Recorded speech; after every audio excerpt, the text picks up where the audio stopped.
They say love is about holding hands during sunsets. But for me, love looked more like hospital hallways and midnight prayers. My name is Ethan Collins, and I was supposed to marry the love of my life, Grace Miller, in the spring of 2023 in our hometown, Asheville, North Carolina. We had picked the venue, tasted cakes, and even argued about the color of napkins. She won, of course. We had everything planned. Everything. Except the news that dropped on us like a thunderstorm 2 weeks before the wedding. I had been feeling tired, dropping weight, and ignoring it. But one blood test turned into a biopsy, and the biopsy turned into 4 words that shattered everything. Stage 3 stomach cancer. I remember staring at the doctor's lips, hearing the words but not understanding them. I couldn't even look Grace in the eyes. I couldn't bring myself to ruin her life. I begged her to walk away. But Grace? She smiled through tears and said just one thing. I didn't fall in love with your health. I fell in love with you. We still got married, in the hospital chapel. My IV bag hung beside us, and her bouquet was made of paper daisies. But I swear I'd never seen anything more beautiful. From that day, Grace became my wife, my nurse, my hope, and my faith, all wrapped into one. Every Sunday we walked into St. Mary's Church holding hands. She'd light a candle, whisper a prayer, then look at me like I was already healed. She refused to believe in percentages.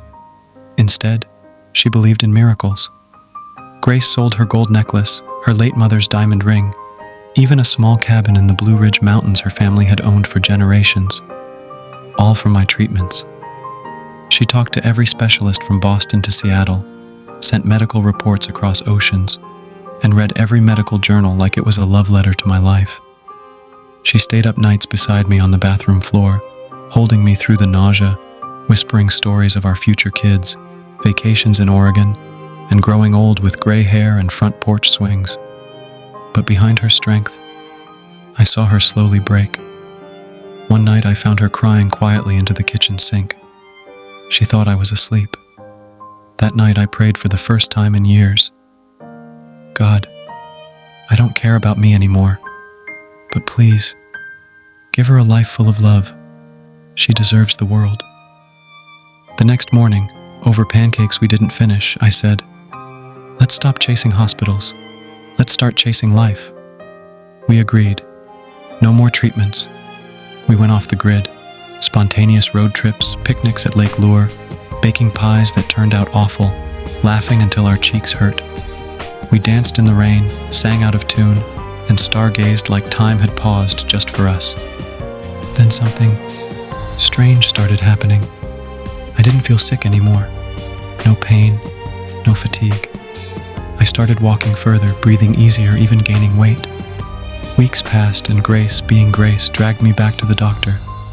I rolled my eyes, told her not to get her hopes up. But when the scans came back, the doctor sat there silent for a full minute. He looked at us and said, "There are no cancer cells. Ethan, you're clean." We laughed, then cried harder. Even the doctors had no explanation, but Grace did. She held my hand, looked at me the same way she did on our wedding day, and whispered, "Love did this. Faith did this. I don't know what tomorrow holds, but I do know this. Miracles exist. They wear no white robes. Sometimes they wear messy buns, flannel shirts, and a heart that believes when everyone else stops. My miracle is Grace. And if you're listening to this, don't give up. Not on love, not on faith, because sometimes love heals."